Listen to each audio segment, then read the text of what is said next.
All right, welcome everyone. My husband Tim Barker's here. We both welcome you to our home. And we have a wonderful program for you today. And happy birthday, Sherna. And thank you to everybody who made this event possible. All right, Sherna is our MC. Yes, because I have to control things. First of all, Cynthia, thank you and your family for hosting us. But above all, thank you for your work keeping activists out of jail. For years and years and years, she is still doing it. She kept those UCLA students out of jail. She's keeping immigrants here. All right, thank you. And thank you. Where's Joan? You are such a trooper, and there's so much energy. It's unbelievable to me. You have more energy than me. Thank you. Joan insisted, I don't like crowds. And when Joan insisted that we do a birthday party, first at Z Garden, where some of us in Justice for Palestine meet regularly for dinner on Saturdays, I said, no, I don't want a birthday party, blah, blah, blah. She insisted, and finally I said, okay, if we could think about it as a celebration of activism, all of our activisms, and friendship. So I wanted to call it a conversation about activism, because a lot of the people talking today, it'll be great. However, unfortunately, I think at least at times becomes more of a monologue. A serial monologue, a monologue of me, whatever. So be it.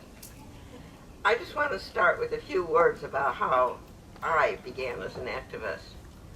I wrote a letter to, I can't remember who the Illinois senator was at the time. I don't think it was Adlai Stevenson, protesting the death penalty of the Rosenbergs. And my father said to me, this will have consequences. I guess I didn't pay any attention to him because I've been a lifelong activist ever since I then went to Berkeley in 1954. Berkeley in 54, we're talking about the McCarthyism. A lot of people nowadays are talking about McCarthyism. Well, really, I think we don't grasp how oppressive it was.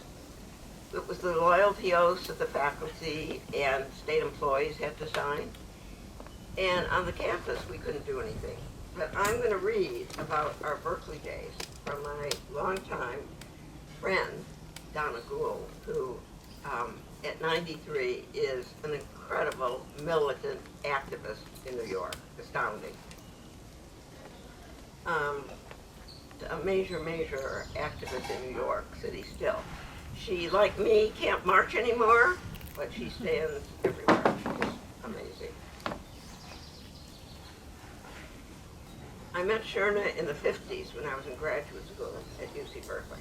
Remember, this was during McCarthyism, and no political activity was allowed on campus. You couldn't even distribute leaflets in the quad. So somehow, about 5 or 6 of us organized something called Student Civil Liberties Organization, to try and get the administration to rescind the ban of political action on the Berkeley campus. We got a place to meet at the Y on Bancroft, probably the only organization that would let us use the premises.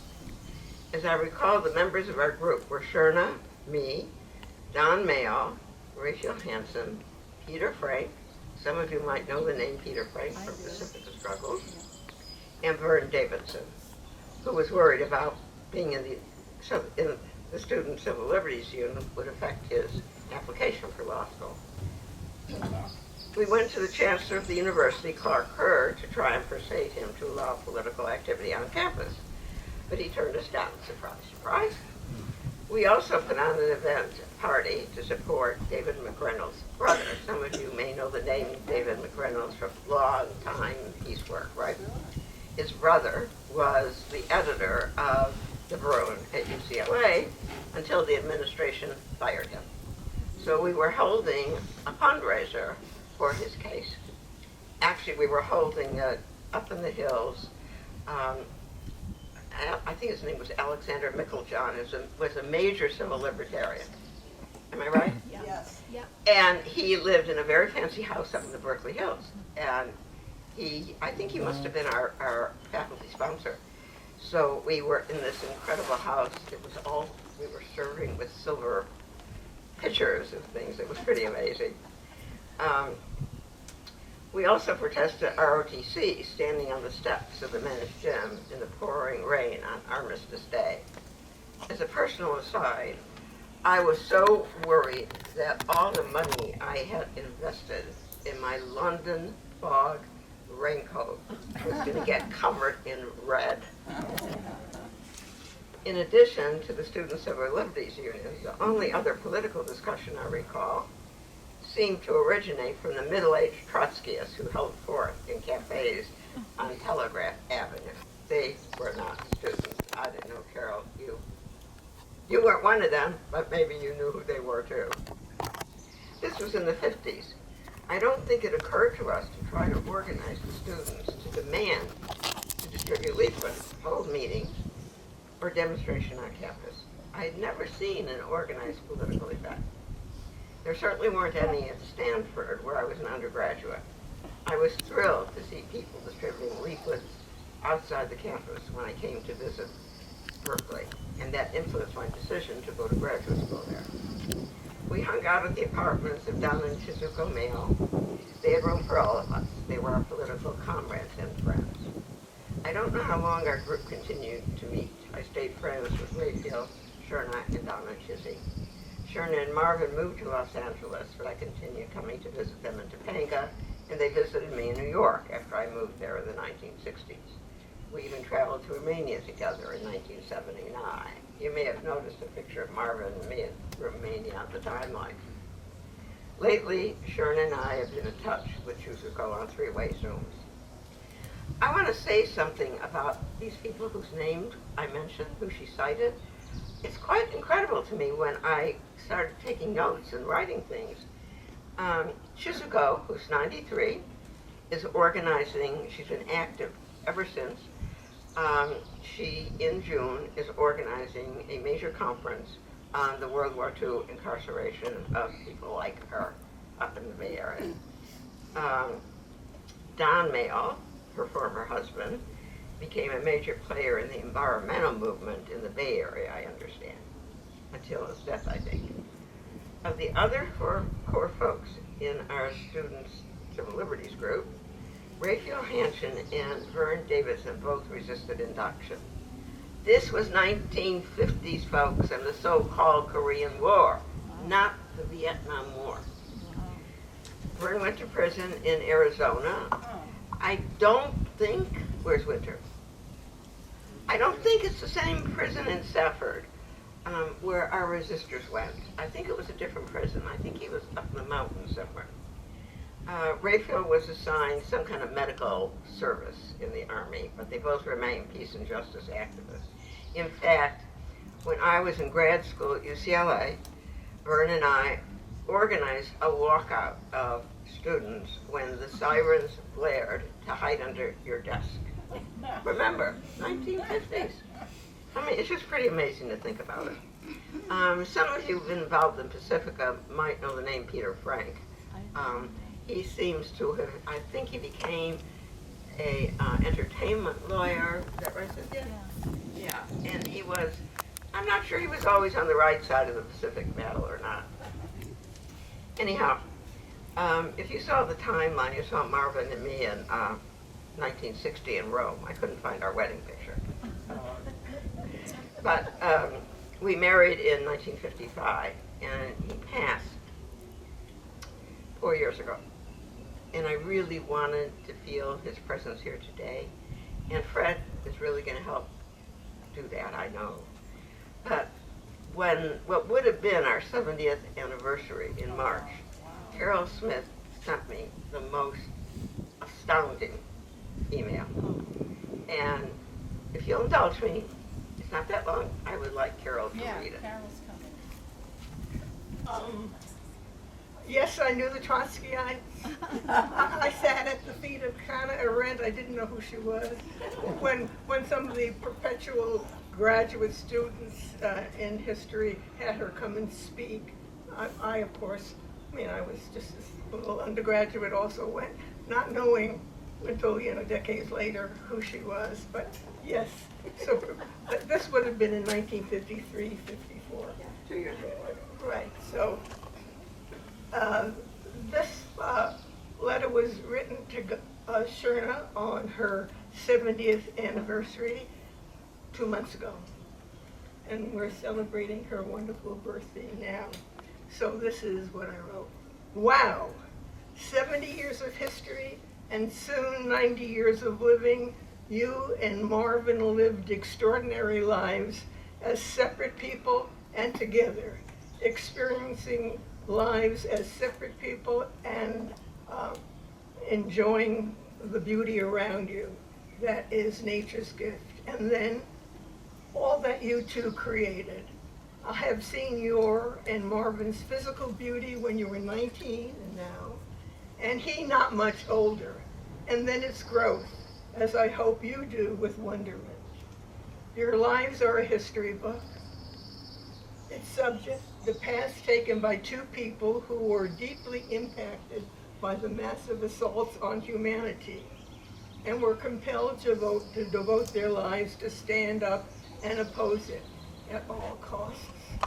I know that how you lived your 70 years, what your choices were, or who you are.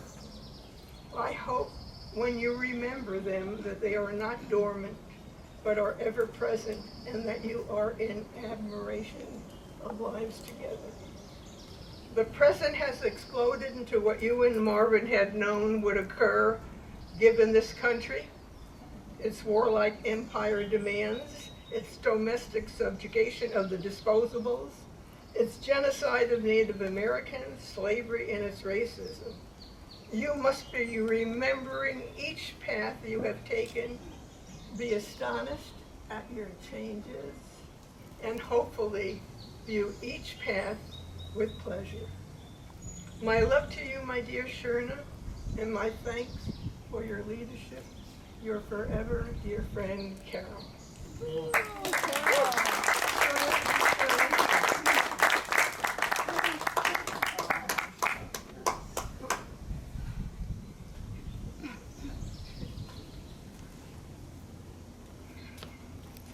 Well, this leads me to say what I wanted to say earlier, which is when Joan kept insisting on a birthday celebration, I finally relented only because I said it would be a celebration of activisms, all of our activism.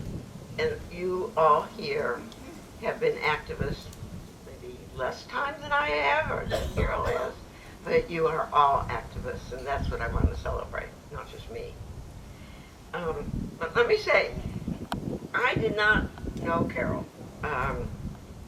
when we during the Vietnam War. I knew Bill, her partner, and who was the chief architect of the draft counseling movement. And so did my resistance partner, Winter Dellenbach. Winter, you want to come up? Who was one of the, I know, we had a friend, our anarchist friend Marv Davidoff, who used to go around the country and say, the LA resistance was the only one run by two women. We rocked. Winter and me. We played, I think, an important role. And hopefully, Bob Zaw, who's also here. Bob, would you raise your hand wherever you are? Hopefully during open mic, Bob will come up and say a few things.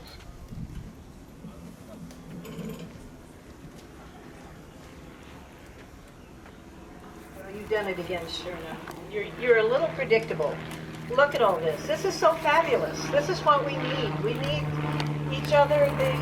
The history that's sitting around this patio is unbelievable. It's not a book. It's volumes. It's an encyclopedia of taking action, not just words, doing stuff, and you made it happen. And you. Well, you got us together. I always think birthdays, anniversaries, these kinds of things are excuses to have a good time. My husband knows that's true. So Sherna has been my dear friend for 58 years. It was June of 1967, Vietnam summer. The Los Angeles Resistance Office opens in Westwood. The intention to nonviolently stop the war in Vietnam by depriving it of soldiers. A rather tall order that only the young could come up with. Not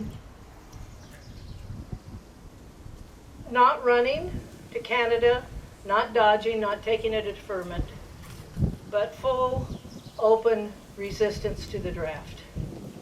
How? By total non-cooperation by everyone of all ages, men and women, but most, of course, significantly young draft age men. Meaning by refusal to register or carry a draft card, refusal of deferments or induction into the Army, and encouraging others to do the same. For each of these actions I just articulated, one risked up to 5 years in prison. Very early on, Sherna came to the resistance office. She immediately became a tremendous asset with her experience, her talent for strategy, logistics, and outreach, particularly outreach to supporters around the whole LA area. She soon stopped working on her PhD to organize with the resistance. Her husband, I always called him Marvelous Marvin. He always called me Winter Wonderland. He was a Hollywood screenwriter at the time and an ace photographer. He became a fierce supporter of LA resistors. They both risked prisons by signing the call to resist. Though not draft age, Marvin was still required to carry a draft card. On October 15, 1967, the start of National Stop the Draft Week in this country, he affixed his card to a balloon that slowly, tentatively wobbled up into the air in a particularly creative act of defiance, risking yet another 5-year prison term. The next day, first national draft card turn-in, dozens of young men turned in their draft cards at the LA Resistance demonstration, the first of many opportunities we would provide. By now, the FBI got wind of the Glucks and all the monkey business they were up to, and they were placed under surveillance. We know this because of our FOIA request for the FBI records. For years, Sherna was everywhere. She did everything. Organizing demonstrations, writing leaflets, editing our newsletter. I don't even know if you remember doing that stuff. It included going to, very early in the morning, the LA Induction Center and making it clear it wasn't too late to resist when she talked to the young men coming in on the buses and going in for either a physical or induction into the Army. Some of them were persuaded to resist. When resistors refused induction, Sherna and Marvin were there, as they were at subsequent federal trials, and then they visited resistors in prison. Many of Marvin's photographs of our resistance activities are now in the Los Angeles Resistance Archive at the Downtown Central Library, along with other resistor donations. It is the only archive of its kind in the country and available for all to use. Marvin's images recorded the power of nonviolent resistance when it stared down the biggest war machine in world history. In the end, the U.S. saw the largest resistance to the military draft in its entire history. The Pentagon indeed ran out of draftees. I think it was 500,000 young draft age men just didn't show up, resisted the draft, whatever. But it didn't work anymore. And Nixon was forced to, he called it pacification, to end the draft and say, hey, South Vietnamese, you do the fighting. But we're not doing that anymore in terms of drafted young men. One of my favorite memories of Sherna was our march and ride through the Miracle Mile on Wilshire Boulevard. Sherna helped organize this demonstration. And with me perched on the back of Stan Cole's motorcycle, Stan was driving, resistor, I'm on the back of the motorcycle, and Sherna is down in this little teeny tiny sidecar. And we're going down Wilshire Boulevard. And it was so much fun. It was hilarious. And one of the wonderful things about the resistance, we were very tight. We were very bonded. We really loved each other. We had each other's backs. And Sherna, without Sherna, I can't even imagine LA resistance. The resistance share an enduring bond 55 years after this country lost its miserable war. Today we're joyous, I'm joyous, to celebrate resistor sister Sherna Gluck's 90th birthday. And winter's 80th. Yes, I And just heard tomorrow, where are you, Hassan? Hassan, where are you hiding? A lot of landmark birthdays. More of an excuse to have fun, like I was saying. Thank you, Winter. Sure. And the resistance would not have been as effective without you, believe me. At one point, I was kind of surprised Winter didn't tell you that at one point we discovered that the government was considering charging Winter and me with That's right. With- Sedition. sedition. Sedition and treason. Treason For and sedition. We have it because in in our addition FBI files. in addition to the resistors of the draft, we were counseling people in the military who were trying to figure out what to do, and we helped them figure that out. So at one point, apparently, I don't know why they decided against it. And I'm hoping that maybe Bob might want to say a few words during the open mic. But I don't know how many of you know about the Mike Davis, John Nichols book, Set the Nights on Fire? Yes. It's a fabulous history of the movements in LA in the 60s. And the only one I've ever seen that deals with the overlaps and intersections. We weren't all in silos. We did, in fact, have contacts with each other and join each other's demonstrations. Anyhow, it also, besides a chapter on the resistance, it does have a chapter on the women's liberation movement. Oh, I'm happy to say, Kay will appreciate this. Kay Briegel, can you hold your hand up? Kay, my co-creator of the virtual oral history archive that Karen mentions, John Wiener used many of our interviews for both his chapter on the women's liberation movement and the resistance. Now, unfortunately, Johanna Gluck got sick this morning. I got a text from her at 8 a.m. She was in bed and getting worse by the minute, because I wanted her to speak about the women's liberation movement, especially on the West Side, so I had to write something up this morning. Johanna had already been active. Have any of you ever heard of the Crenshaw Women's Center? Oh, you're all so young. Yay! Yes, it's in the interviews. Oh, in the interviews, okay. But there was a women's center on Crenshaw Boulevard, which some people have tried to have it declared a historic site, but I can't find records about that. Oh, maybe you can tell me. Anyhow, Johanna had already been involved in that. The first time I went to help them put out the newspaper Sister, Zeev Budapest. Anyone ever hear of Zeev Budapest? Jerry? Zeev Budapest kept haranguing me about drinking mare's milk. I thought, oh, whoa, wait, this is not for me. So I didn't get involved with the Crenshaw Women's Center. But then some feminists on the West Side decided that it was time to open something there. And so there was a meeting at the Venice Pavilion, which was really quite amazing, called by the West Side Feminists. There were a lot of pockets of people all over, but there was no centralized thing. So we rented a large ground floor apartment on Venice Boulevard, not too far from the beach, actually. And we were bombarded by calls. We couldn't figure this out. How did people find out about us and what we were doing? It turned out that the operators, when women were calling for help, there was nowhere for them to go. Operators were referring rape victims to us. So we started doing rape counseling, and we did abortion counseling.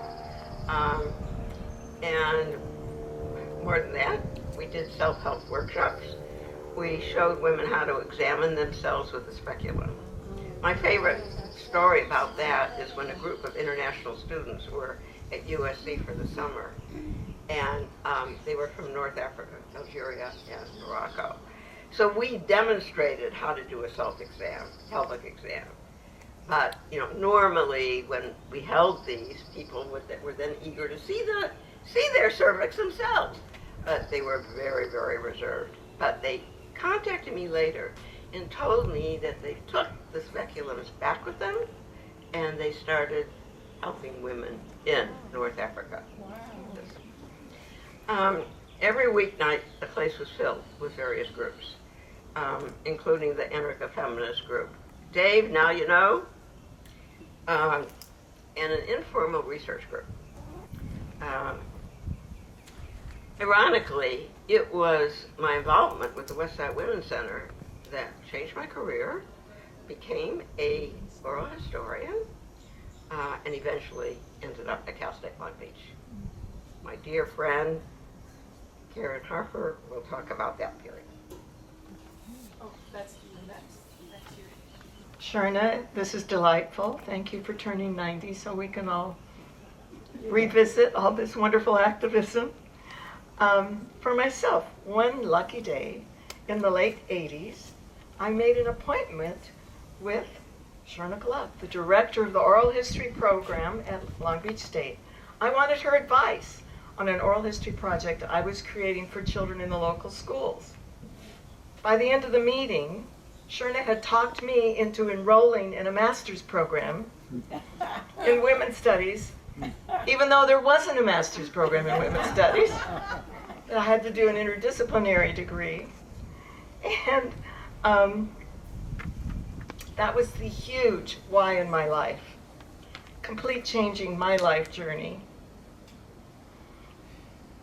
2, the challenging, intriguing feminist oral history road less traveled.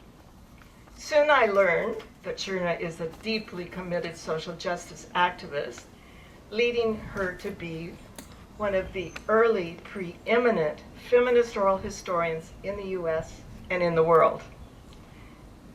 So in developing, okay, I lost my place, yes. She created and published groundbreaking work on feminist perspectives on women's history, on oral methodology, thus new areas of inquiry, kinds of interview relationships, attention to women's language, models of mutual respect and shared authorship, emphasis on ethics of return, and so much more. Her interviews with suffragists, women in the labor movement, women in Palestine, roots of feminist activists on the West Coast, and more are radical broadenings of women's collective narrative. One example, of course, is this book that's absolutely required reading called Women's Words. She led a team of colleagues with Kay Briegel to create one of the first sophisticated oral history web archives to access the important body of oral histories that Sherna colleagues and students produced. That collection is called the Virtual Oral History Archives, VOAHA. Innovative as always, with her spirit of inquiry and awareness of anthropologists working with tribal communities, Sherna taught me and others the concept of transcribing interviews in free verse. I use free verse transcription to unlock the depth of storytelling with the Hmong master artist and storyteller Seeley, which became my master's thesis. As a result, I've spent decades working with Hmong refugees, helping them with cultural preservation using oral histories for grant writing. And we taught at one of the oral history national conferences how to do free verse transcription, confounding traditionalists at the university and at the Oral History Association, as usual. The other most important thing that my mentor and teacher became was my dear friend and conference travel companion. Everyone knows Sherna is an expert traveler. Well, I enjoy that expertise exploring conference locations, Buffalo, New York, and Niagara Falls, Albuquerque, New Mexico, and Taos, Little Rock, Arkansas, and this creepy, misogynist, racist Ozark folk center. Two women together was just scandalous. Guadalajara, Mexico, and of course Beijing and Huairou, China, for the Fourth World Conference on Women. And sometimes Marvin and his camera would join us before or after.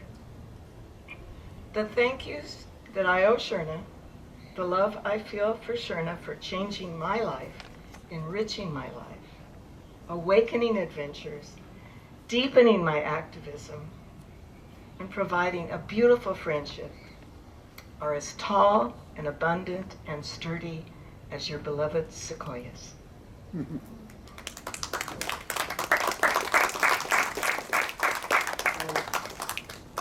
Karen, I miss those trips.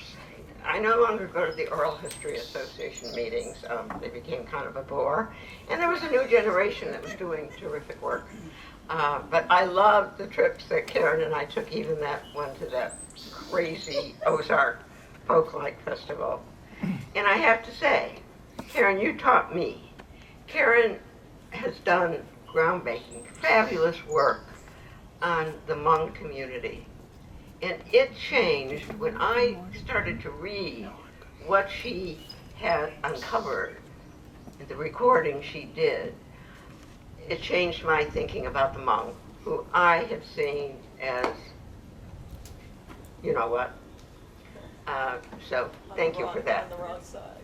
Yeah, definitely the wrong side. Okay, this leads me to, it was almost a 1, 2, 3 step. From the Women's Center to becoming an oral historian, then going to Cal State Long Beach. And the first thing I did at Cal State Long Beach was just teach a one-night class called Women's Lives. But even as I developed the oral history program, I really remained rooted in women's studies until I retired in 2005. And Kay and I created the virtual oral history archive. I hate to tell you the shape it's in right now. It tells you a lot about the commitment of administrators to keep really valuable resources viable. Now I want to turn to Cal State Long Beach, where I convinced Karen to get a degree. My longtime friend and colleague, Sandra Hale, who is a major women's studies scholar and Sudan scholar. I treasure, I think that's, I've been in the socialist feminist group that Sandra sort of facilitated, but I wasn't really a part of it.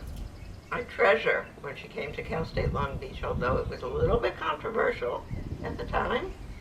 I treasure our friendship since then, Sandra. I was also had asked, is May Lee here? Right here. Yay!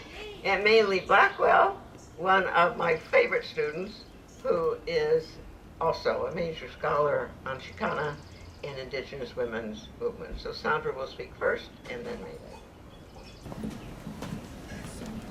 Do you want to sit? No, so, thank you. Everyone is taking care of me more than I need to be taken care of, but I really appreciate it, because I'm neither 90 nor as hard that off as this might indicate. Thank you, Sherna.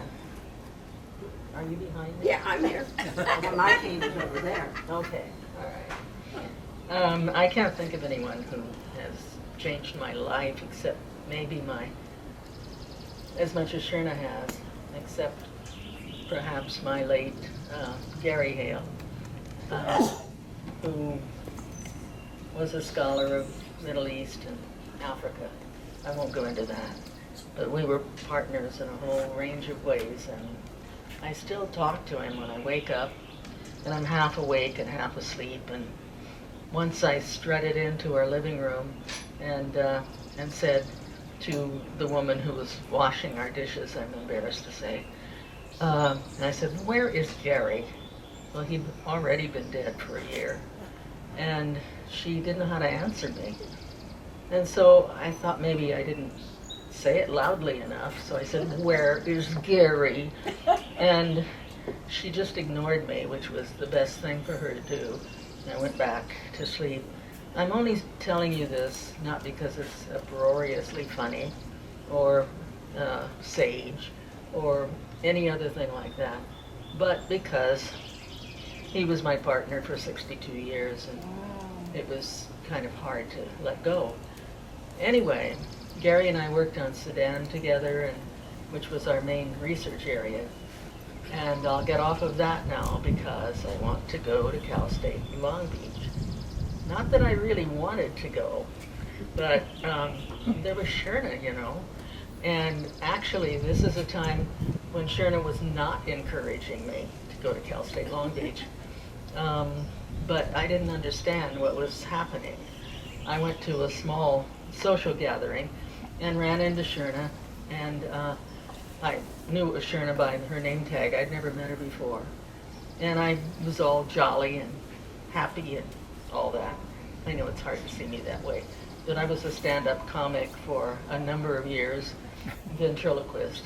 And it's so different from the way people perceive me that it's part of my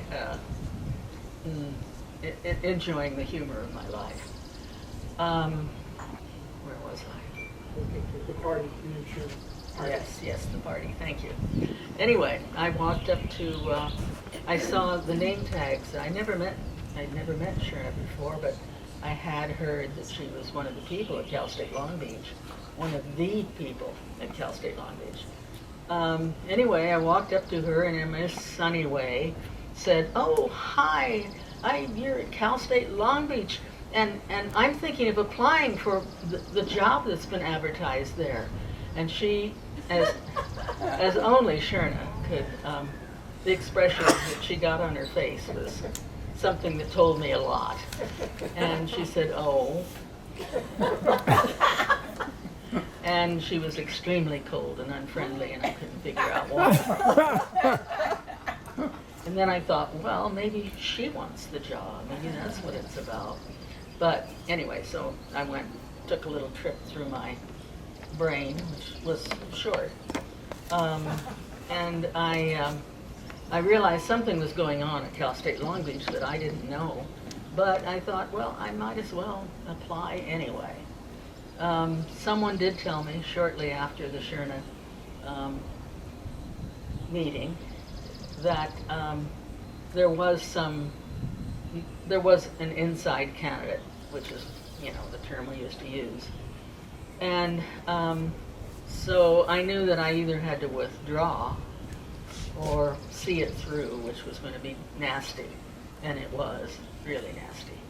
I had 30 seconds to tell you that Cal State Long Beach was famous for its women's studies program. It was famous because and I can say we because I did get that job, although people like Sherna made me miserable for at least the first academic year. They did want that inside person, and she's a wonderful person. At any rate, I have, in the 30 seconds, I want to say what Cal State Long Beach contributed not only to me, but to the Los Angeles Society, and in general to the rising of women's studies. And one of the I should have brought notes because I won't admit that my memory is so bad, but at any rate, you can struggle through with me. How many seconds do I have now? I'm going.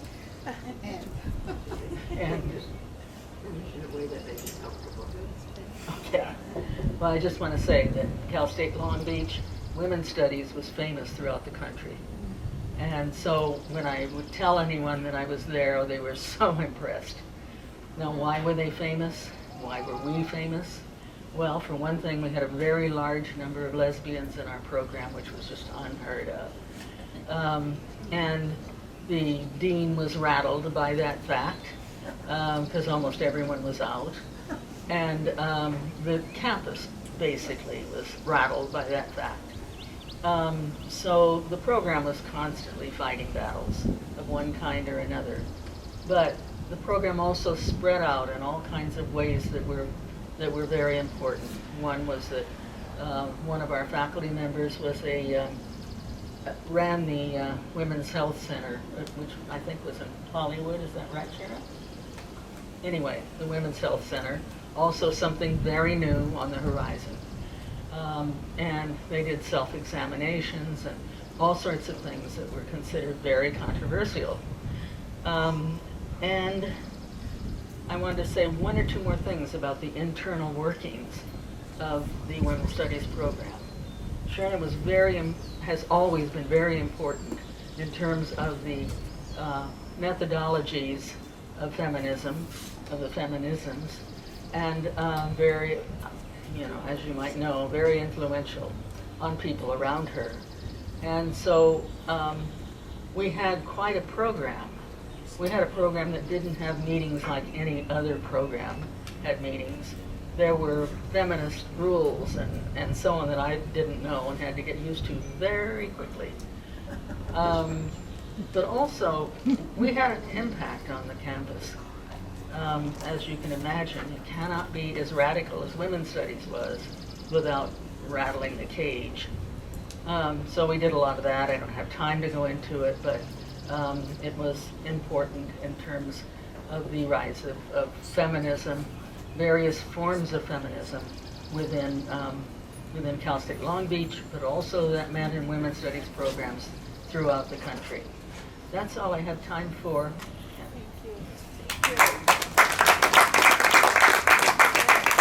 Me, Hassan Khoury. Hassan has come forward openly as a Palestinian family from Nablus. For instance, when we were working on passing a ceasefire resolution with them. Bye. We can't hear you.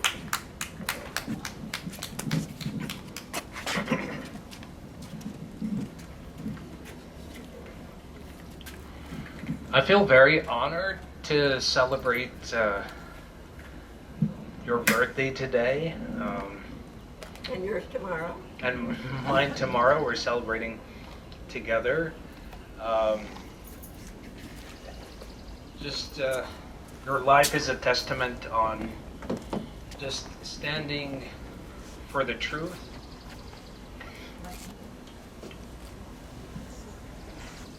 Thank you. Thank you.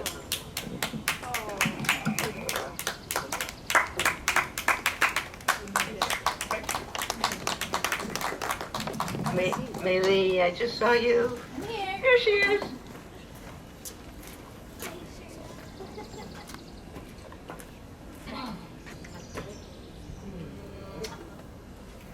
Hey everyone, so only Sherna could pull off a party like this. I'm a product of that Women's Studies program that Sandra was telling you about.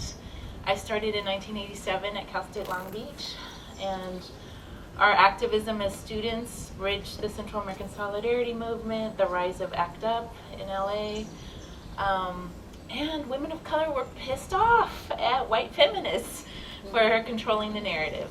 And Sherna was my mentor and eventually my friend, and she did the work to challenge herself and challenge her generation to create space for other voices, and she trained us how to do it.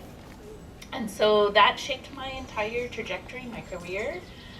For me, she's been an amazing model of uncompromising commitment, to activism. As you know, she's stubborn as hell, and that's a great trait.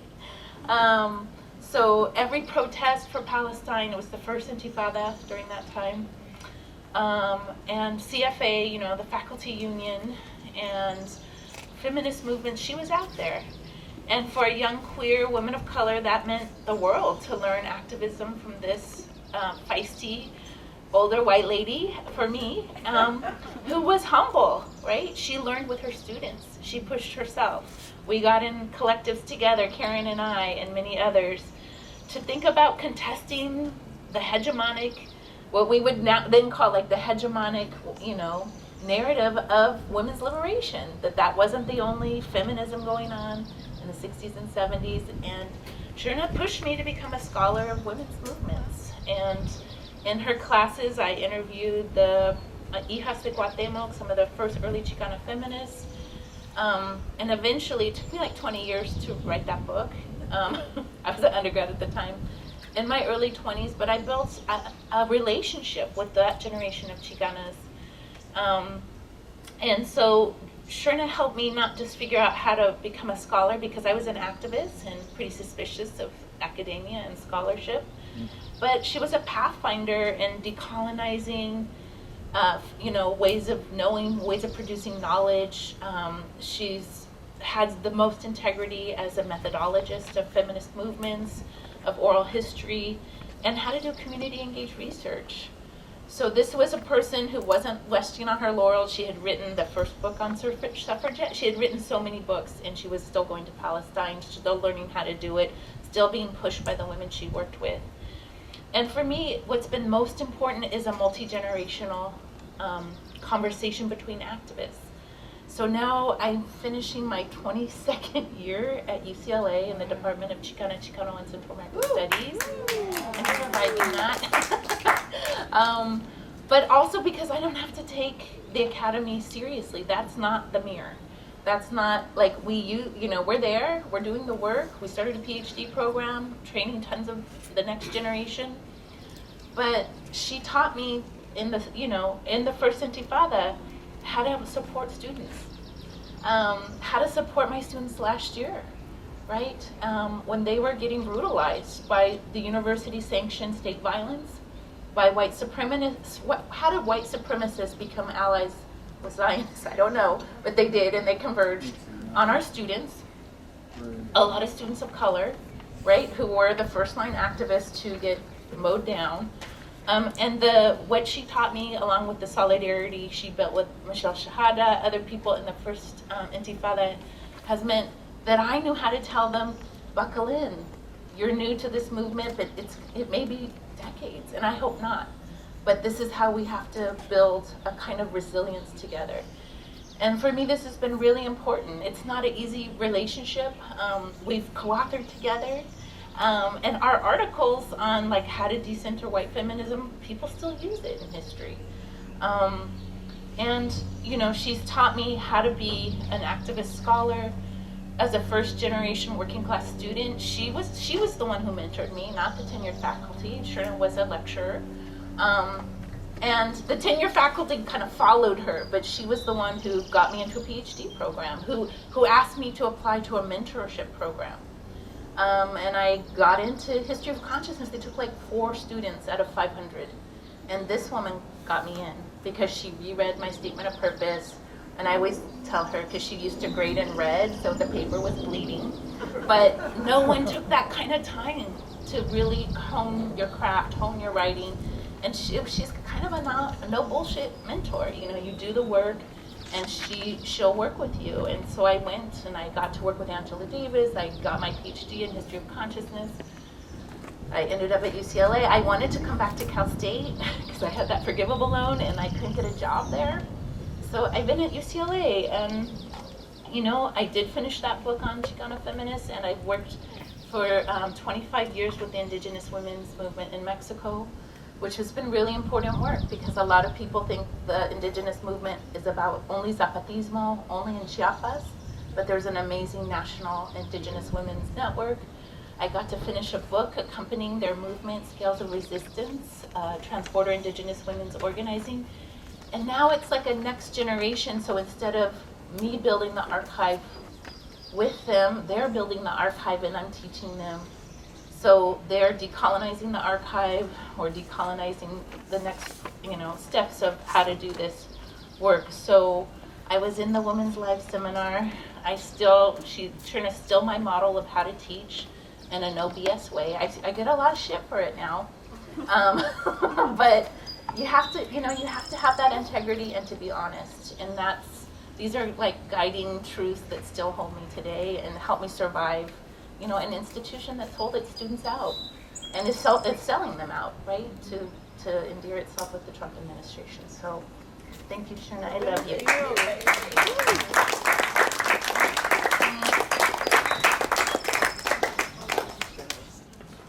My two models of scholars who are so committed to justice, and even though Sandra and I got a very rocky start, just to very quickly say, those of us in women's studies had wanted someone who'd been a lecturer in women's studies for years and years and years and built up the program, and we finally got a tenure track position, and we wanted her to get it, and lo and behold, Sandra got it. But we became very close friends, and I treasure our relationship and my relationship with Ray. As I hear you talk, I think, who is this person? I don't recognize her. Do you? Anyhow. Okay, so there are quite a few people here from Long Beach, and Cal State Long Beach. I just want them to, if they would raise their hand. I mentioned Kay before, my co-creator of Oaha, Alahe Amane, who was on one of our staff allies, an incredible international feminist activist, and Dennis, who you'll hear from later. But Dennis, did you raise your hand? Yes, he did. And there he is. And Ayman Oda. Ayman Obeid. I want to say something about Ayman. Ayman, you want to come up and say a few words? Ayman, as he's told some of you, was one of the LA 8. I'll make it real quick. My name is Ayman Obeid, formerly one of the LA 8. I'm sure you're all familiar with that. My brother Amjad also, we both were students at Cal State Long Beach with my beautiful comrade, Michelle Shhadi. I've seen most of you, and we talked during the Palestinian demonstrations, and if you remember, during the late 80s, there was a lot of activity on campus, and I guess that's what led to all that. Especially around the first intifada that she mentioned. My LA8 brother, and I referred to my brother as a comrade, Michelle Shhadi. He will go into this more in detail, but him and I, we shared a cell, not a cell phone, an actual prison cell. And Dennis will be talking more about this, and he Michelle sent a beautiful letter to Sherna, his very long time dear friend, and he wanted me to share, but Dennis will do a much better job. So, happy birthday. Thank you.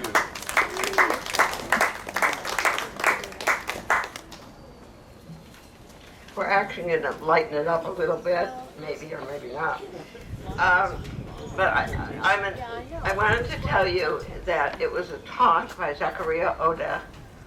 It was the first intifada. It was 1 year, not quite a year into the first intifada, and he came to campus and talked to our student and faculty group. I had no idea what a refugee camp was, even though I had been a Palestine supporter for a long time. I was asking, were there walls around it? Was it like the incarceration centers for the Japanese? And anyhow, it was that talk that led to my very first visit to Palestine later that same year. So I want to turn first to someone who I treasure dearly, although he was mainly Marvin's friend, Fred Samia, who also knows Ayman, was involved in making the film about the LA8. Fred, and when we were still living in Topanga, was a fellow Topanga. Thanks. My name is Fred Samuel, and I met Sherna through Marvin, so I will spend my time talking about Marvin because he was the other half of this amazing duo. I came out from the East Coast to work on a documentary about the LA-8, as you heard Ayman mention. I don't remember who suggested Marvin, but it was one of those serendipitous happenings that changed my life. Marvin helped us with Casey Kasem's narration, who, by the way, didn't like pop music at all. As a progressive anti-Zionist Jew, there was no conflict for Marvin in working with us on Voices in Exile, which now seems almost prophetic in its message of depriving immigrants of their constitutional rights. If you haven't seen the film, it's still available online, called Voices in Exile. From that collaboration came a friendship and mentorship that to this day guides me, not just in my writing, but in how I live my life and where. Marvin and Sherna, before it was fashionable or hip, were inveterate solo travelers. And it was while house and dog sitting for them while they traveled that I discovered the magic and allure of Topanga, where I now live. Marvin loved the 1930s rambling house on Observation Drive that he and Sherna had lived in since 1963, and they both fiercely loved Topanga, fighting several development plans in the 60s and 70s. Marvin had a scathing wit and used it often in letters to politicians and newspapers, making obvious points that seemed to be anything but to the powers that be. And Marvin did not suffer fools easily, even or especially within the industry that provided his livelihood, Hollywood. In 1978, he wrote See How She Runs, a television movie starring Joanne Woodward, which earned her an Emmy for Outstanding Lead Actress in a Drama, whose character, a determined woman, breaks into the male-dominated Boston Marathon, based on you perhaps, Sherna. She says period in referring to menses, the first ever use of the word on television, and something Marvin had to fight to keep in the shooting script. For many years, Marvin and I rode the bike path from Temescal Canyon to Venice Beach Boardwalk and breakfast at Fig Tree Restaurant. During those rides and breakfasts and in his own home office, we discussed the state of the world and our place in it. I always marveled at the breadth of Marvin's knowledge and how he understood the interconnectedness of events, both historically and personally, something I struggled to do. As half Arab American, I came in for my share of good-natured ribbing from Marvin, and we teased each other as Semitic cousins. He was also intuitive and sensitive, and frequently had the right words to help pull me back to the surface when my remembered Vietnam combat experiences threatened to drown me. As it was for you all, I am sure Marvin's passing was felt as a great personal loss. He was a friend in every sense of the word, loyal, giving, always willing to help. After his death, Sherna and I broadened and strengthened our friendship, and we often reminisce about him, a source of joy and solace for us both. Thank you.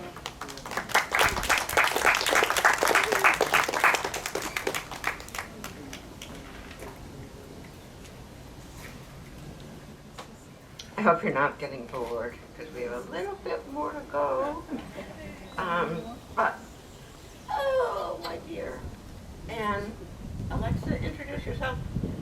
Really? Sorry. Yeah. I apologize. Sissy, I don't need a microphone. I'm Alexa, and I am... Speak into the mic, please. Oh, really? Yeah, really. Voice. I'm Alexa. I am Sandra's daughter, oldest daughter, and I have known Marvin and Sherna since my mom worked with her at Cal State Long Beach. and you were an 8-year-old. Yeah, exactly.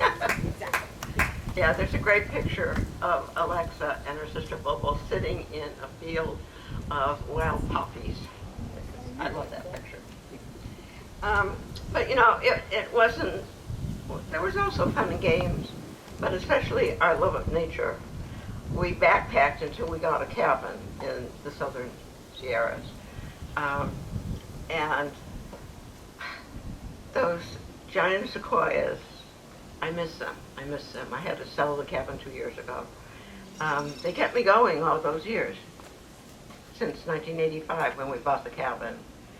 And my two great friends from who I met, Sequoia Crest, David Lewis and Scott Sexton, are afterwards. I think, are you both going to talk or just you, David? Well, we'll both come up.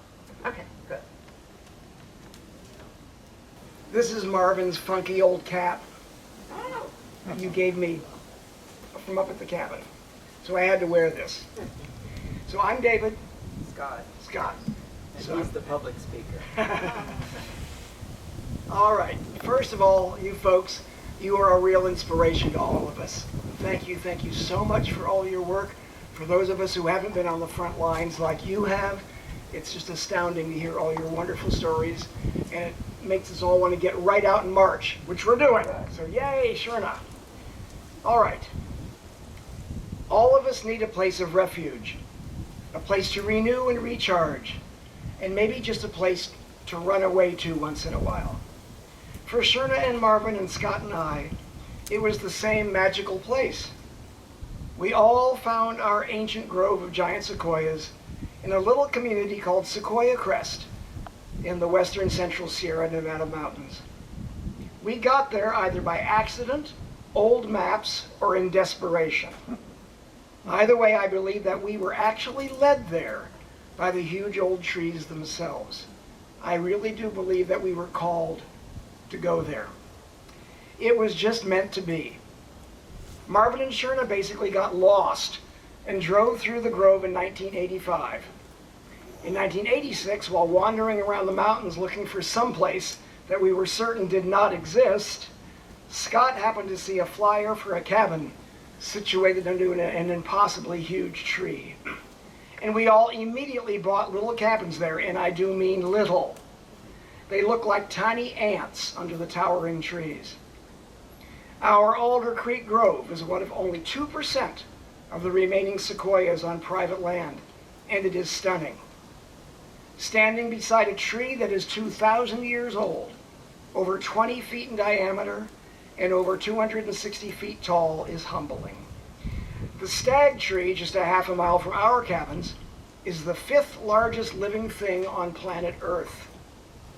While skiing under the trees in fresh white powder, under brilliant blue skies, Marvin once said to us, "Sherna and I have been to a lot of really beautiful places in the world, but this is as good as it gets." That magnificent forest gave us hope. The Glucks were the very first neighbors to ever ask us over for dinner, one cold, snowy winter night 29 years ago. It was like we had known them forever. We spent the next 25 years hiking and skiing and sharing food, travel, and stories, with Marvin always cheerfully goading me about Jesus and about my working for a church. He never let up. His wonderful laugh was infectious. We loved spending hours eating Sherna's food, drinking Marvin's cheap $2 chuck, which he bought by the case, and looking at their slides of amazing adventures to far-off places, and then quietly walking back home in the snow. Our friendship did not happen to arise out of activism, but out of love for the outdoors. But over the course of the past 29 years, we have certainly learned a lot from Marvin and Sherna, and become so much more aware of the mess the world is in. In 2 weeks, we'll be marching in San Diego. And this is how we know Sherna and Marvin, and these are the memories that we will cherish forever. Thank you all, and thank you, Sherna. We love you. Happy birthday.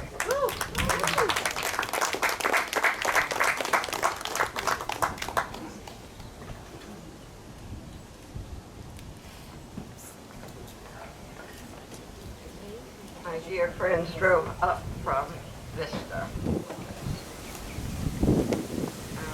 And I have to tell you that Marvin's ashes, I could no longer walk out the trail to the tree where I wanted his ashes left. And my nephew did that, and so his ashes are in a sequoia grove. All right. Before moving back to Palestine, I want to turn to a topic that many of you think you know something about, and some of you know something about, and that is Pacifica and KPFK. Not what's going on right now. We're not going to touch that. But what happened after Mary Frances Berry tried to destroy, of all people, tried to basically destroy Pacifica in 2000. And Juan Gonzalez, people don't know this, Juan Gonzalez actually started the boycott campaign. He refused to continue to do the program on WBAI. Amy initially continued, and Juan finally convinced her to boycott, and that began a boycott until we managed to actually have a real impact on Pacifica. I want my comrade Bernie Eisenberg to talk about that 2000 struggle.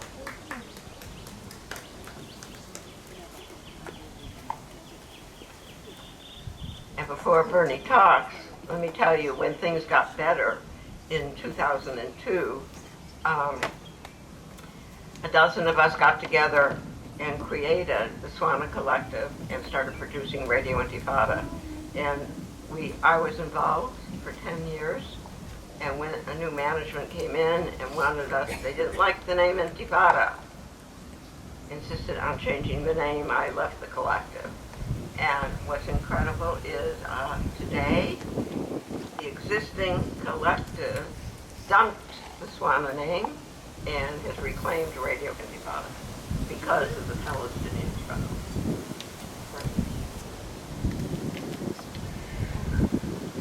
Well, the first thing I want to say is we were meeting, Pacifica National Board was a self-selecting board at that point in time. And we wanted to democratize what we, the people, wanted to democratize Pacifica's national board and the way the stations were being run with local station boards. They were called labs then. We wanted to make them local station boards. So we began meeting locally, people at all the 5 station areas. Her criticisms were invaluable, I would say. After many local meetings, we organized a 2-day conference at Loyola Law School. It was a bylaws conference. There was a 28-page proposal, which was called the Unity Proposal. Sherna was omnipresent. She was at every local meeting that I could remember. That's all I have to say about Pacifica right now. Thank you.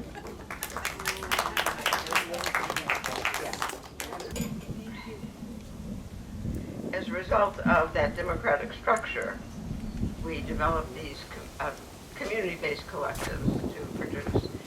Spanish language programmers created, I don't know, a half a dozen different collectives. And that was actually the start of another struggle in Pacifica, those people who kept trying to squash the Spanish language programming to this day. I want to first start with a brief comments by Manzar Forer, who some of you know, about the BDS movement. Manzar, I think I met Manzar initially in the union years ago. We had an informal social justice group. And Manzar's been working on BDS and the California Faculty Association forever, right? And she has a victory.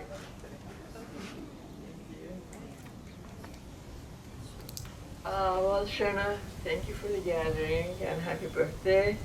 This kind of gathering actually gives me a lot of hope, because what I see in it is the continuity in the movement. I know some of you, not all, but some of you I know from many, many years ago. People like Carol Smith, who always say that she had saved my life so many times, I cannot even count on it.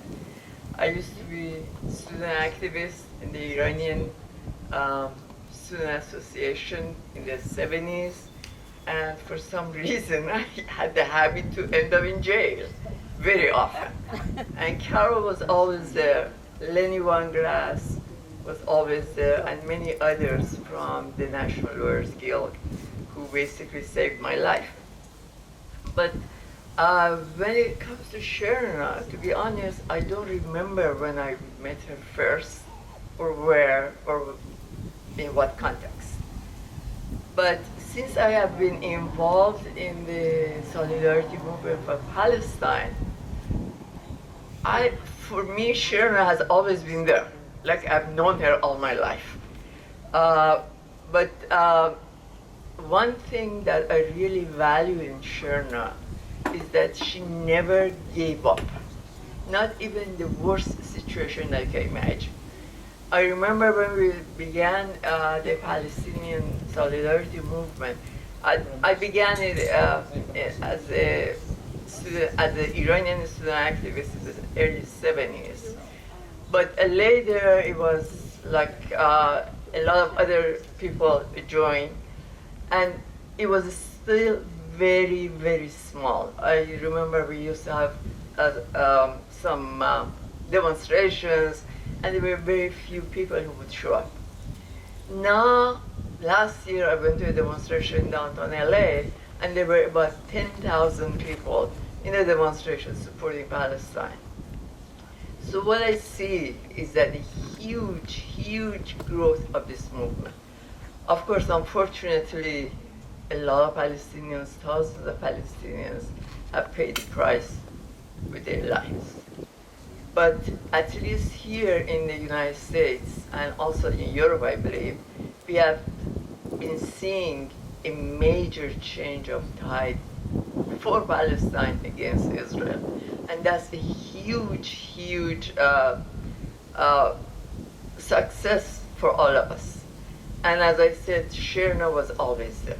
When it was small, and when it got bigger and bigger and bigger, Sherna was always there. So I look at her as a continuity of this movement, and I really thank her for that. But this movement we got our focus after 2005. We used to go to demonstration for Palestine here and there and all of that. But after 2005, when the Palestinian civil society declared the BDS, then we finally found our focus. And since 2005, every campaign for BDS, I remember Sherna was part of it. One of it was in 2012, 2013, I believe, divestment that they were putting pressure on CalPERS. We didn't get that far, and I was not personally involved in that. At the time, I was working and living in San Luis Obispo. But I remember Sherna and Dennis was here, and Vida, another Iranian friend, Iranian activist. They were all involved going to the meetings in Sacramento and everything. And I'm sure that Dennis can talk about that a little more. But another connection that I had with Sherna was through the union, California Faculty Association. When I became an activist on statewide union, Sherna was already retired, so we did not get to work together.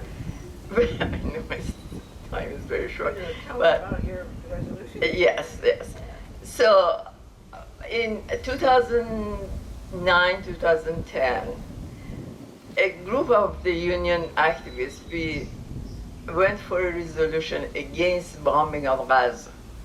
Our union, CFA, although it calls itself very progressive for social justice and everything, literally pushed me out of all my activist position on statewide because of that resolution. So at that time, I left the union, but I kept as a paying member because I wanted to stay in the union.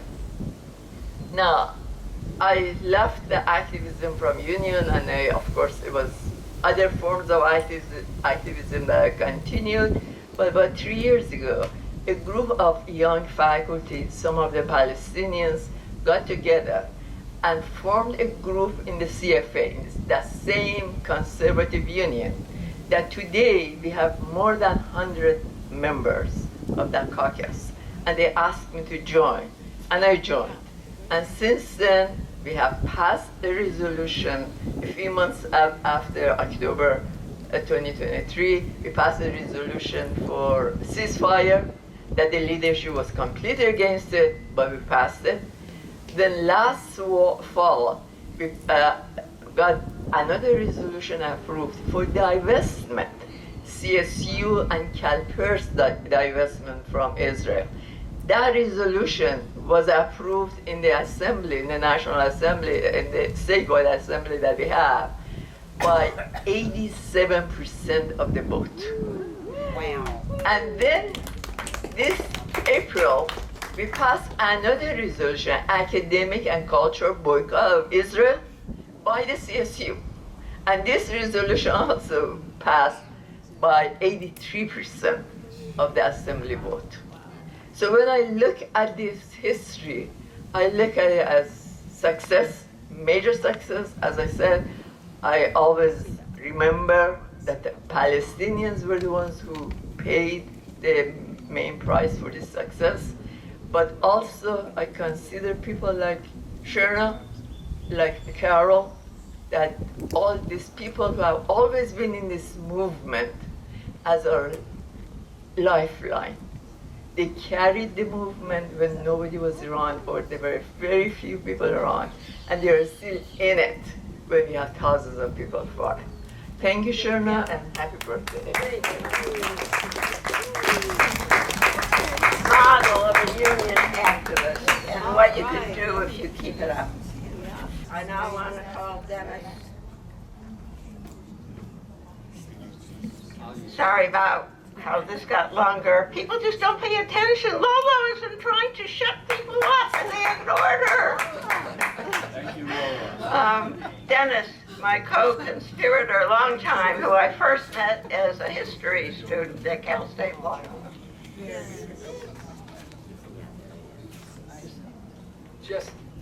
Just to clarify any confusion, I was the student, she was the professor. Okay. I do want to say a couple of things about a couple of different things at Cal State Long Beach, and I'll try and keep that short. And then I want to read,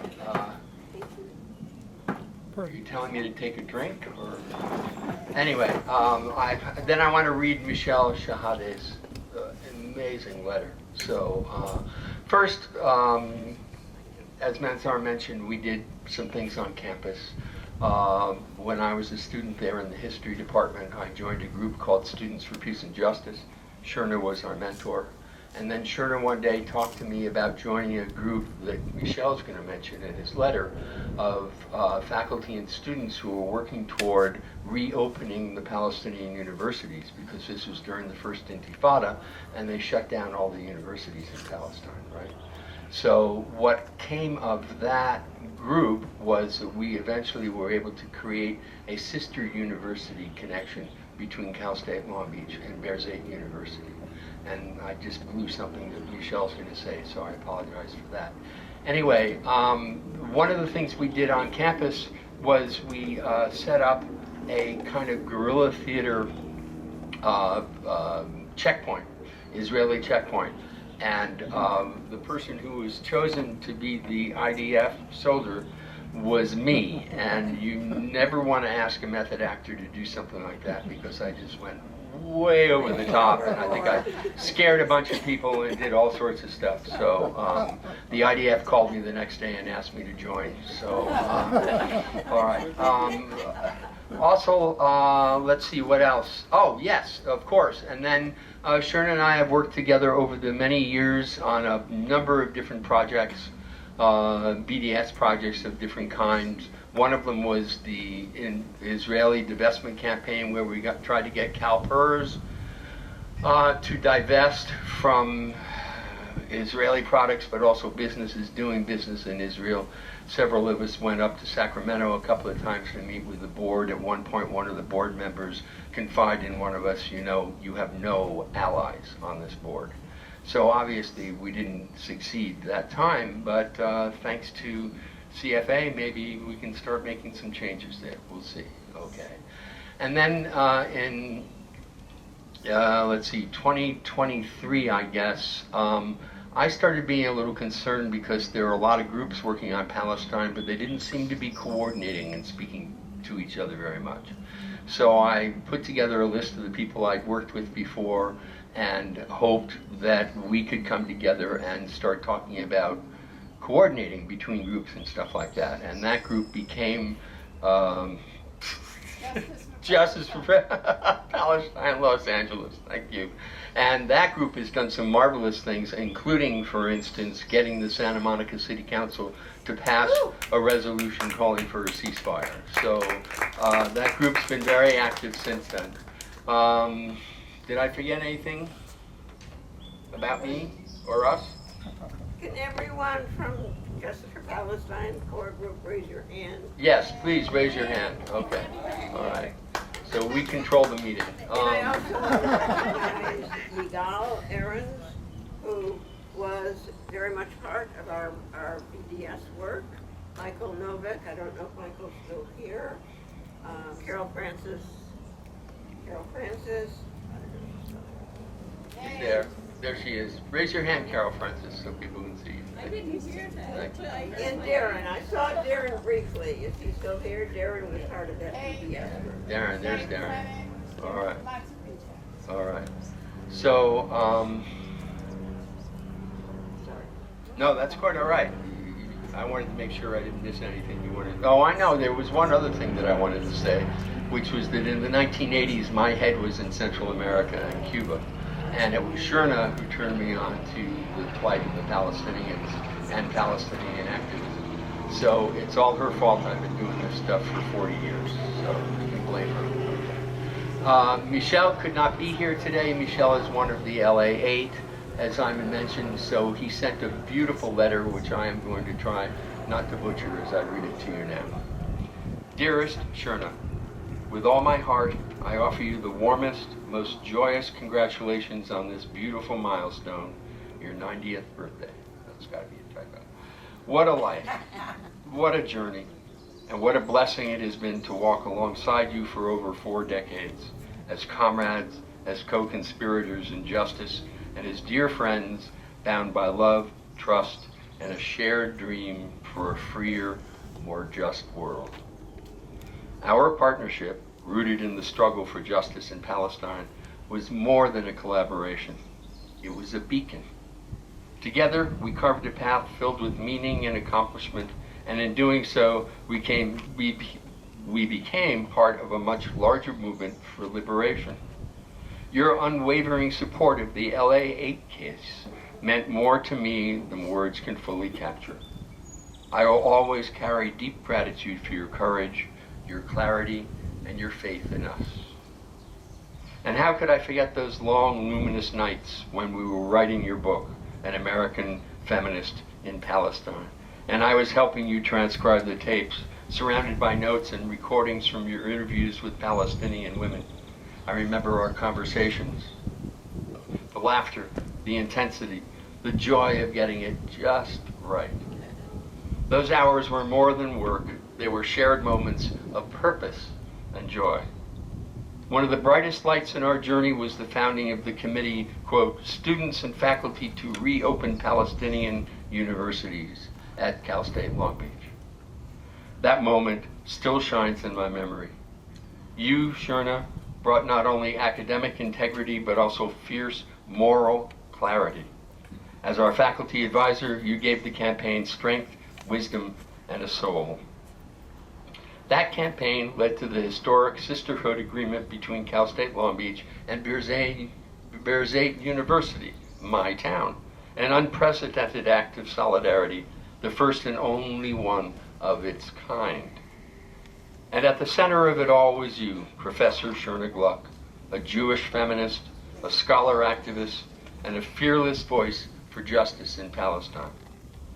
Together we proved that academia and activism can hold hands, that the struggle for Palestinian freedom isn't confined by geography or ethnicity. It is a human struggle, a moral call that echoes across every identity, every generation. What we built on that campus became a model, a blueprint that spread across other universities. Arab and Jewish, faculty and student, scholar and protester, we stood together. We made the case for academic freedom, for the right to think, to question, to learn. That campaign didn't just make a statement, it made history.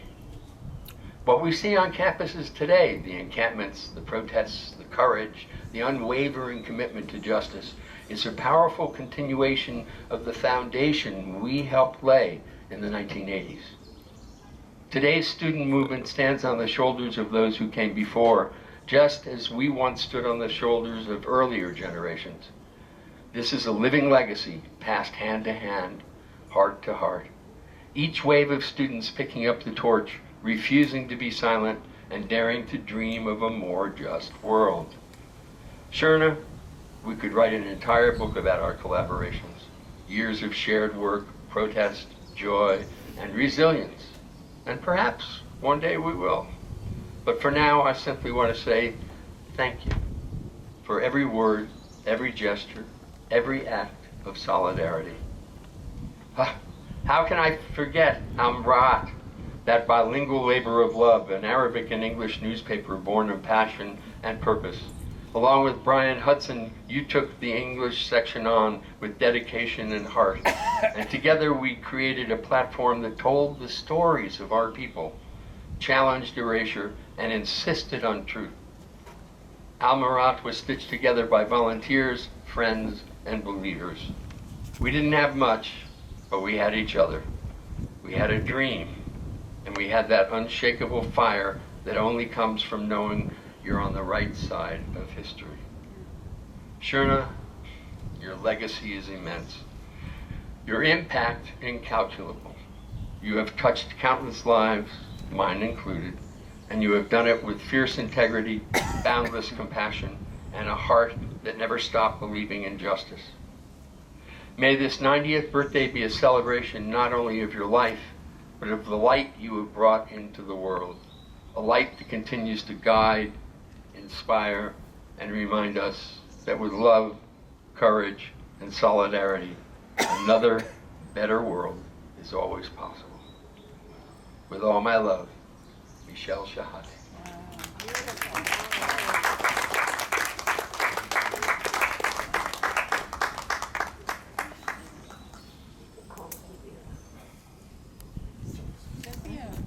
We're going to. Oh, I'm sorry, Cynthia.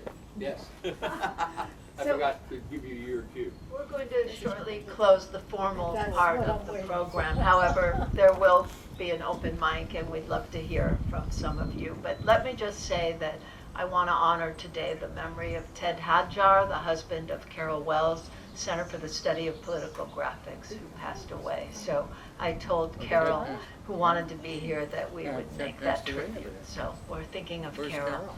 And this is a letter from Penina Seamus, and she's writing from Canada.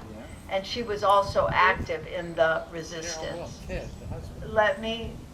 I'm a longtime friend of Sherna's, have shared some very precious times together. Sherna, Marvin, and me and my partner, Peter. I'm emailing because, of course, I'll be there in spirit, but not in person. Even for Sherna at this time, I would not cross the U.S. border. I am sending heartfelt good wishes and mountains of admiration for the wise, work-wise political activists like Sherna, those like Sherna that keep doing it, all of you here. May the Shernas of the world be a huge thorn in the sides, backs, and eyeballs of the oligarchs, the wrongdoers, the racists, and fascists of the world. May the Shernas of the world have an ever louder voice that someday will drown out warmongers, oppressors, apartheidists, and colonialists. For Sherna's 90th, I will keep my fingers crossed and my feet pounding for the end of the war against Palestinians and a just resolution of this despicable waste of humanity. And of course, I'm sending loving good wishes to our dear and tenacious friend, Sherna. I hope the celebration of this amazing woman brings more awareness to those who care of her lifelong work to right the wrongs of this world. Thank you, Sherna. Thank you, everyone here. This is the period. all the activists. This is a celebration of you. And if anyone would like to come up and use the mic, there's still drinks and food inside, and we're all here. Thank you very much.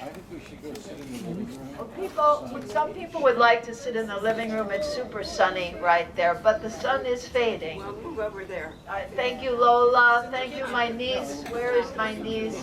Alexandra, who is helping serve today. And thank you to Renova.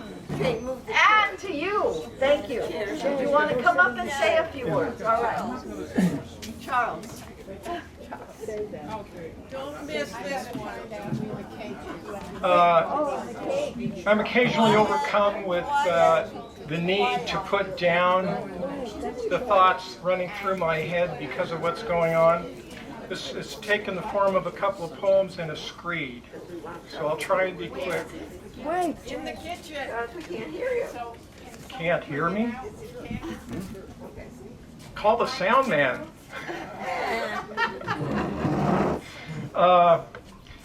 This one I wrote in 2009 after they bombed Gaza. You can sit in there too. Oh, Israel. And you can. Wounded Knee, Guernica, Warsaw, Fallujah, Gaza. Oh, Israel. Why should you be the one to forget that never again meant never again to anyone? Bodies survive, poisoned by memory of 6 million dead. Fast acting, long lasting, limiting the vision, hardening the heart, till victim becomes the abuser. As before, the desolate ones are shuttered in slums. You bomb the rubble in the hope of removing all hope. But you should know, truth cannot be bombed away. What you'd erase with bombs digs deeper, awaiting a new spring to rise. If terror taught submission, you would not be. So why do you presume to teach this lesson? O Israel, born in sins that might be forgiven were their contrition instead of endless denial what the pain of your suffering costs others. Murder must cease, theft of lives and land till not one can stand untouched on the land of their fathers. Where is the honor in this? Muslim, Christian, Jew, when they say to you, stop, enough is enough, the answer is the same, bulldozers and bombs. When they plead, please, you pretend not to hear. Convinced in your lies, your safety lies when others die. So the lies continue, and you become the lie. The floggings will continue until morale improves. That's a joke, is it not? A sad one. Though you laugh, the joke is on you.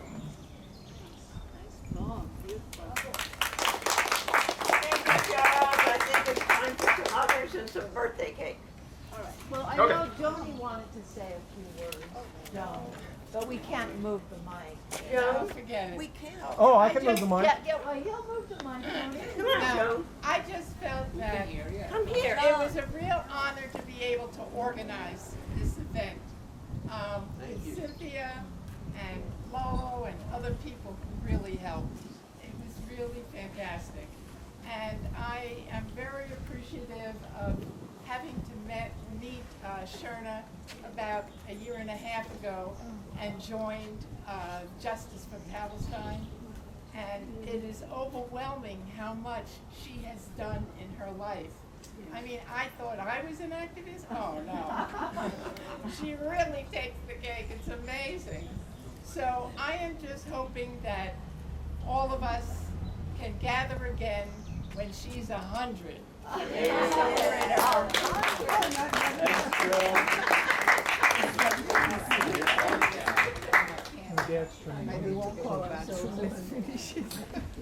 Celebrate All right, we're going to go in and have cake. All right, let's go in and have cake. I'm going to shortly close the formal part of the program. However, there will be an open mic, and we'd love to hear from some of you. But let me just say that I want to honor today the memory of Ted Hadjar, the husband of Carol Wells, Center for the Study of Political Graphics, who passed away. So I told Carol, who wanted to be here, that we would make that tribute. So we're thinking of Carol. And this is a letter from Penina Seamus, and she's writing from Canada.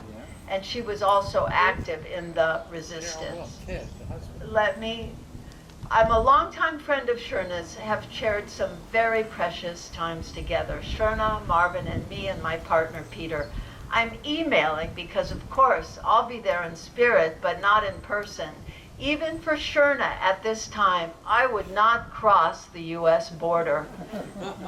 I am sending heartfelt good wishes and mountains of admiration for the wise, work-wise political activists like Sherna, those like Sherna that keep doing it, all of you here. May the Shernas of the world be a huge thorn in the sides, backs, and eyeballs of the oligarchs, the wrongdoers, the racists, and fascists of the world. May the Shernas of the world have an ever louder voice that someday will drown out warmongers, oppressors, apartheidists, and colonialists. For Sherna's 90th, I will keep my fingers crossed and my feet pounding for the end of the war against Palestinians and a just resolution of this despicable waste of humanity. And of course, I'm sending loving good wishes to our dear and tenacious friend, Sherna. I hope the celebration of this amazing woman brings more awareness to those who care of her lifelong work to right the wrongs of this world. Thank you, Sherna. Thank you, everyone here. This is the period all the activists. This is a celebration of you. And if anyone would like to come up and use the mic, there's still drinks and food inside, and we're all here. Thank you very much. Some people would like to sit in the living room. It's super sunny right there, but the sun is fading. We'll move over there. Thank you, Lola. Thank you, my niece. Where is my niece? Alexandra, who is helping serve today. And thank you to Renova. And to you. Thank you. Do you want to come up and say a few words? All right. Charles. Don't miss this one. I'm occasionally overcome with the need to put down the thoughts running through my head because of what's going on. This has taken the form of a couple of poems and a screed, so I'll try and be quick. Wait. In the kitchen. We can't hear you. Can't hear me?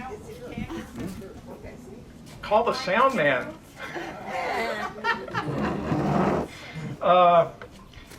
This one I wrote in 2009 after they bombed Gaza.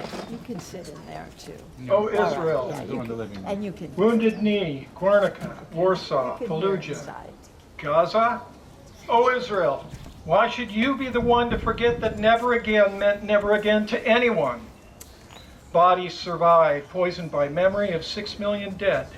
Fast acting, long lasting, limiting the vision, hardening the heart, till victim becomes the abuser.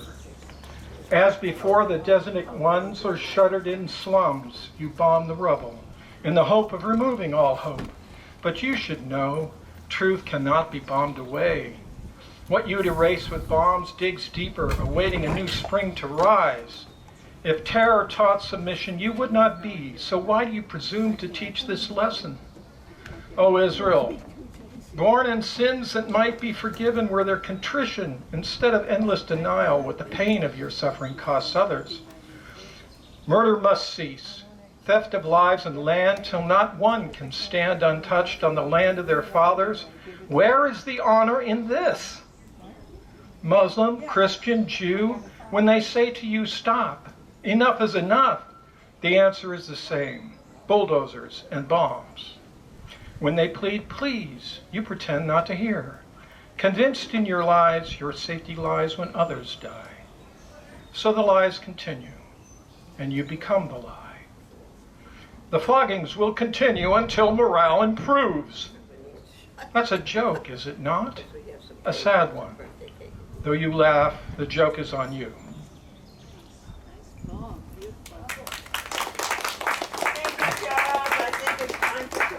And some birthday cake. Well, I Okay. know Joni wanted to say a few words. Joan, but we can't